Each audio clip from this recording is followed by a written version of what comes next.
He's still got our socks on. Oh, he has. Oh, my Oh, God. yeah. Well, Janet, we've always had a bit of a thing, haven't we? I don't like the way I'm on your left leg. I hope no one's drawing any... Look after those, because they're unavailable in the shops. Well, they might catch on, you never know. Now, Nigel... Yeah. There's only one burning political question that everyone's talking about this morning, and it's one that Jeremy Corbyn has flunked a little bit.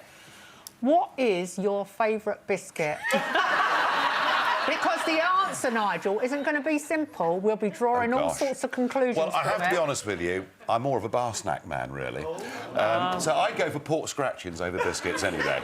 Yeah, but if I had to choose... Yeah.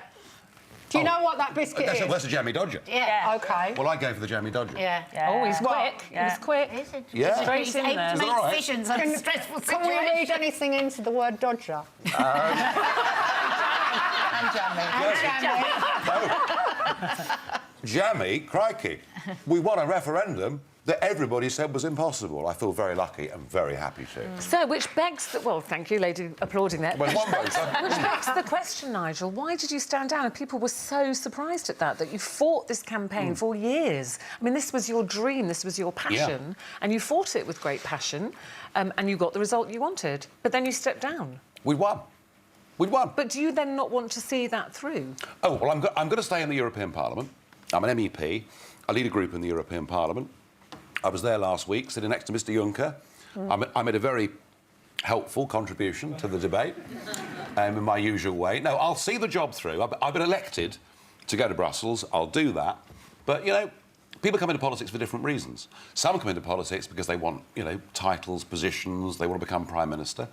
Other people come in because they want to do something. You never want to be Prime Minister. I'm not really up to it, I don't think. No. But Nigel, how do I know this is not part of your master plan, that you've retired to make a comeback in time for the 2020 election? Because you've said the words jammy dodger. Nigel, you've got a master plan, haven't you? I'm going to have some fun for the next couple of years. Why shouldn't I? I've been working 24/7 for a long, long time. If the government fail and don't deliver Brexit and don't do the job properly and don't get our British passports back and don't get our fishing waters back and don't do what 17.5 million people have asked them to do, well, then I suppose... You are going to stand as I'd be forced to have a think about going again. But I hope, I think my job is done. I hope they get on with it, do the job. You know, we have the best relations possible with our European friends and neighbours, but run our own country. Is Theresa May the woman to get the job done, do you think? She started off really well, didn't she? You know, the first couple of weeks I thought, wow, I mean, this is the sort of toughest leader we've seen since Margaret Thatcher. In the last couple of weeks, it's been slipping a little bit. Now, she spoke at the G20 summit and she said what the British voters voted for in the referendum was some degree of control over immigration. Oh, no, we didn't. We voted to take back control of our borders so we can decide who comes to Britain. So I'm slightly worried about it. But for me, it was like, at the time, it was the biggest vote, really, where I felt the whole public got involved for the first time ever, more than, you know, any other debate and stuff, including myself. We were rooted to everything. And it just felt a bit that once the vote went through, everyone kind of scarpered. Well, and not I think really. everybody kind of felt a little bit... OK, you've all talked this great game. We've all voted for whatever reason, and now you've all gone, OK, I'm retiring now. Well, It's like, hang on. I felt a bit left on our own. Boris is Foreign Secretary. Michael Gove was sacked because he was seen to have wielded the knife.